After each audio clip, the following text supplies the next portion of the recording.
Revenue సమస్య ఇదిగో మీరు ఒక భూమి చాలా రోజుల నుంచి దున్నుతున్నారు, పక్కనోడు వచ్చి అకస్మాత్తు చూసుకున్నారే ఇందులో నుంచి 4 సెంట్లు నాది అంటాడు. నరేంద్ర బాబు దశాబ్దాల తరబడి నేను చేసుకుంటున్నాను కదా అని మీరు అంటారు. ఏమో నాకు తెలియదు సర్వేయర్ ఇట్లా చెప్పాడు అంటాడు. సర్వేయర్ క్యాడ్ నుంచి తెలిసింది భూమి ఒక ప్రతి ఊరికి కూడా బొడ్రాయి లాగా ఒక కొలత రాయి ఉండేది బ్రిటిష్ టైంలో, అక్కడి నుంచి కొలుస్తారు. ఇప్పుడు అంత అవగాహన ఉన్న సర్వేయర్ లేరు. బేసిక్ గా సుబ్బారావు గారి ఇంటి దగ్గర నుంచి రామారావు గారి ఇంటి దాకా గొలవగలడు, రామారావు గారి ఇంటి దగ్గర నుంచి వెంకయ్యమ్మ ఇంటి దాకా అనేది గొలవగలడు. అంతే తప్పించి సర్వే స్టార్టింగ్ రాయి దగ్గర నుంచి కొలిచి చూపెట్టాలి. ఎందుకంటే ఒక వెంచర్ వేస్తున్నాడు ఎవడో, వాడు ఒక 15 ఫ్లాట్లో 20 ఫ్లాట్లో అమ్మేసి వెళ్ళిపోతున్నాడు, వాడు ఇల్లు కూడా కట్టించేసి వెళ్ళిపోతాడు. తెరా చూస్తే ఆ తర్వాత ఇంకోటి వచ్చి మా ప్లేస్లో కట్టారంటాడు.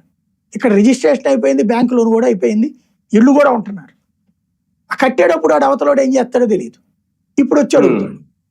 అదేమంటే సర్వేర్ మనకి ఇక్కడ ఈ బిల్డర్ ఏమంటాడు, ఆ సర్వేర్ ఎక్కడో తేడా చేసుకున్నాడండి, వాళ్ళ సర్వేర్ చూసుకోమనండి అంటాడు. మధ్యలో ఎవడు నలుగుతున్నాడు? ఇదే లీగల్ లిటిగేషన్. ఎవడు కావాలని వివాదాల్లో ఉన్న భూమిని కొనుక్కుంటాడా? రాజకీయ నాయకుడు తప్ప ఉండదు. జనాలకి సంబంధం లేదు, కానీ సంబంధం లేని దాంట్లో ఇరుక్కుంటుంటారు. దాన్ని పరిష్కరించడం కోసం అప్పుడు ప్రక్రియ పెడితే రీసర్వే మీద దాన్ని రచ్చరచ్చ చేశారు. తర్వాత ఇప్పుడు రీసర్వే చేస్తున్నారు లేదా? అలాగే అదేది మన మీటర్లను